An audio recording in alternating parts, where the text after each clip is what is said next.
Welcome to Grass Valley, Oregon. We are here in the Blue Bayou 240SX at Oregon Raceway Park. For this race, we had reinstalled our hydraulic power steering, as well as installed a Coney race suspension.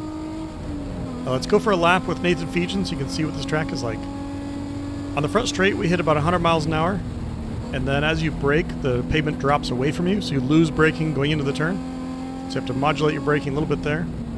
Going into turn 2, you can see there's a nice wide apron you cross there. And you can see there's a lot of elevation change at this track. Going into turn 3, we can't actually see it yet. But as we get up to it, you'll see that the pavement actually goes up going into the turn. So you actually gain braking right about here. So you kind of leave a little bit of your braking to the end there. And then as we round turn 4 here, it's a little bit off camber. Go through turn 5 and start setting up for a pass in this Miata. And that will take us up to Valkyrie Hill. So that turn, we're full throttle over and peak right around 100 miles an hour cresting the hill. And this track, unlike what we're used to in Portland, it's really like a roller coaster. There's a lot of elevation change here. As we drop into the North Bowl, go by a BMW, and drop to one of the most fun parts of the track, which is the half pipe. So a ton of camber, lots of grip, and just a really fun section of track here.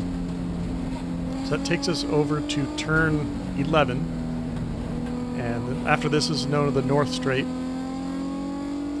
So you can see the sky looks really gray. This is actually from smoke. So there was actually forest fires happening.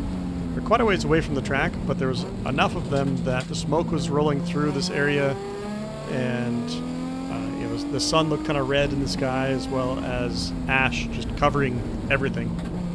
We were able to do some practice the day before and do a little bit of suspension setup, but just a little bit of tweaking of camber and just kind of bumping up the shocks while Nathan Fejan went out and just checked and saw if it felt a little bit better. You can see the car corners nice and flat, so significantly improved over what we had, but honestly we didn't really know what we were doing with the adjusting, just bump it up until it felt pretty good. One thing about this track you'll notice is there's quite a bit of grass around it. We are in Grass Valley, Oregon. However, if you go off, there's quite a bit of rocks and dirt, so it could definitely be a windshield hazard. A yellow flag universally means no passing, and off to the left, there's a yellow flag right now. So sometimes they're very easy to miss, but it is a definite black flag if you pass under a yellow. You know why you are here? I heard a pass under yellow, I'm not sure where. Okay, I don't really know where either. Sorry. So while Nathan had made it as high as 6th place, the black flag really cost us. So that knocks us down into 13th place and gives him some work to do before he pulls in the pits. So 15 laps later, Nathan pulls in the pits, and he has made it all the way up to 7th again. So that means the car is turned over to me. You can see the car being pelted by rocks there. One thing to keep in mind is if you're doing racing like this, that's a good idea to get some mesh in front of the radiator, and don't put it so close to the radiator that if a rock hits it, it can still get to the radiator. Get it pushed forward to the point where that will actually stop it from stop the rock from hitting your radiator. Here you can see a car that's newly built by Scrap Attack. It's a 3.2 liter Acura, very nice sounding car, and also really quick. Here I'm following the number 73 BMW. We're coming up on a slower car up over Valkyrie Hill. So fast point of the racetrack, the BMW just nails his brakes. I look over to the flag stand, I don't see a yellow flag. Figure, okay, maybe you got spooked by the slower car. Next lap, come around, working at a pass again, and he nails the brakes in the exact same spot. So at this point, I figure, okay, maybe it's first time in the car, but it means I don't really trust him, so I need to find a little safer spot to make it around him. And that's the interesting thing about working with endurance racing like this is you may see a car that you recognize, but it might be that driver's first time. So you never really know which driver is in which car. But it just means every time it's a little different, and you have to refigure out which drivers you trust to go wheel to wheel with. One problem we were having this weekend with the car is we were having gas fumes in the car, and something we'd never really experienced before, so we needed to try and figure out what that was. Unfortunately, our camera decided to die during the event, so in the end we got up to 5th place, but then we had to try and figure out what to do with the gas fumes. We seemed to be leaking out of the gas cap itself, so we put a new cap on, made sure the vent was clear, and crossed our fingers. So it's canceled. It's Go. pounding, yeah. Okay, so I don't know what happened yesterday then. So the next morning I'm starting the race, and my goal is to chase Thomas in the black Lexus ahead of me.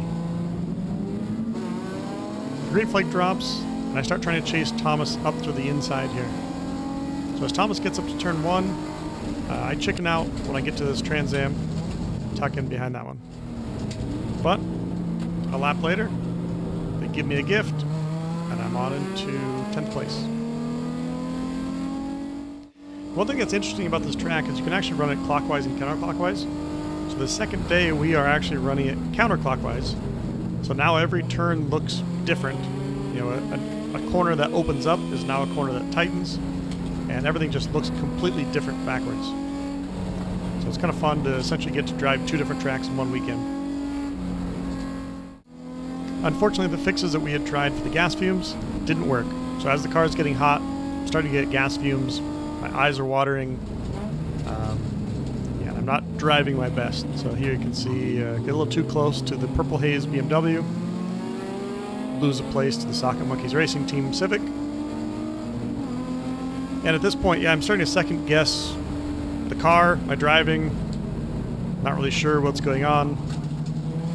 See this VW that I had passed earlier, now able to pass me back. And yeah, I'm trying to figure out, is there something wrong with the car? Or do I just suck?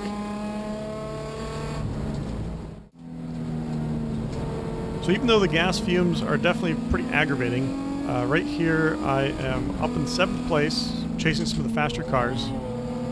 The BMW here of Finally Racing gets hung up a little bit, so I'm past them. And now we're chasing the Socket Monkeys Racing Team and Scrap Attack down the hill. I really enjoyed dropping off this hill. We hit about 105 here as we're braking.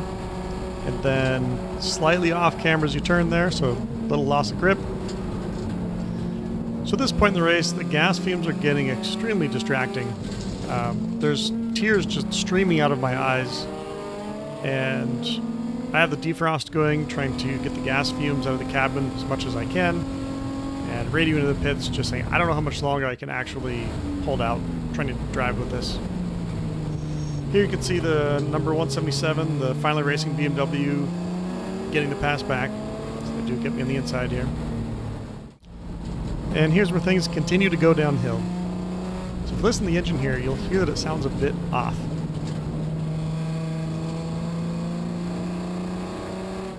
That is the sound of our engine on only 5 cylinders instead of all 6. Now, at the time, I didn't really notice it. I knew that something didn't quite seem right.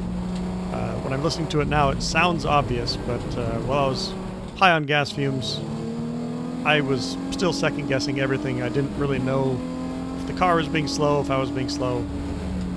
But yeah, it's both. We're definitely down some horsepower, as well as I'm not thinking quite clearly. But yeah, the engine just sounds terrible. This is where I just start making some mistakes, and also just feel like I'm too slow out there. So the cars I can normally keep up with just running away from me. But hey, at least I'm not the only one making that mistake there. I have finally determined that we are definitely on 5 cylinders, and I pull into the pits so we can see if we can fix the car. So we determined that one of our fuel injectors has failed. Unfortunately, we did not bring any of our spares. So we are now stuck on 5 cylinders. So at this point, we have written off the race, but my dad wanted to get some practice in, so figured he'd take the car out even on 5 cylinders. And we took the trunk off, hoping that that would help to get some more fresh air moving through the car. My eyes have been watering enough inside the car that when I went and looked in the mirror, I actually had white stripes on the outside of my eyes from salt stains. So Dave heads out there in this dust cloud in 47th place after we spent over 4 hours in the pits.